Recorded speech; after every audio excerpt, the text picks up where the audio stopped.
Great scientists have a questioning mind. Great scientific minds are restless with questions.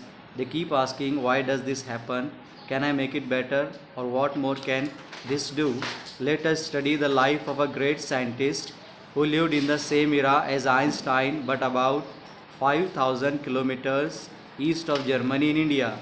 Born in Tiruchirappalli in southern India in the year 1888, Raman grew up to be one of the greatest scientists in India. He was a bright student right from the start and was deeply interested in optical science and acoustics.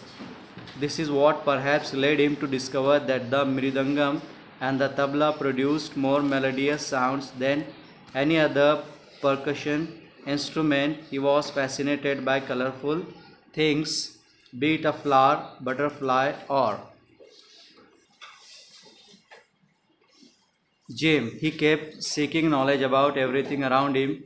He became a scholar in sound and sound related physics. One day, a ship sailed from the port of London towards Calcutta. On board was young C.V. Raman, who had delivered a lecture on the acoustics of the violin in London.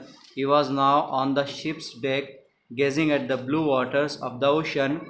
As he glanced up at the sky, which was of the same shade as the ocean, a series of questions popped up in his head. Why are both the sea and the sky blue in color? What is the science behind this occurrence?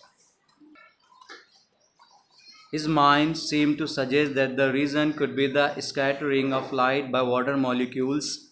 However, his theory was yet to be proved scientifically. When the ship anchored at Calcutta, the young man immediately went on to conduct experiments to prove his theory. His research in optics, the science of light, resulted in the discovery of the Raman effect. He announced it to the scientific world in March 1928. The discovery won him the Nobel Prize for Physics in 1930. It was the first time this prize was awarded to an Asian. The day he discovered the Raman effect, 28th February, was later declared as National Science Day. Even before this, his contribution to the science of optics had been acknowledged and he was elected Fellow of the Royal Society in 1924.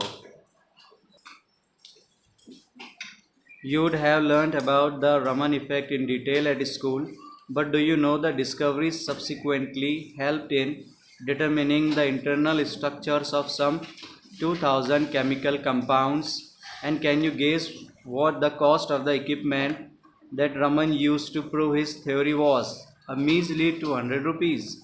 Raman strongly felt that scientists should not be confined to laboratories to solve scientific problems. They should search around themselves and find those answers in accordance with nature. For the essence of science lies in independent thinking and hard work and not in equipment. How true!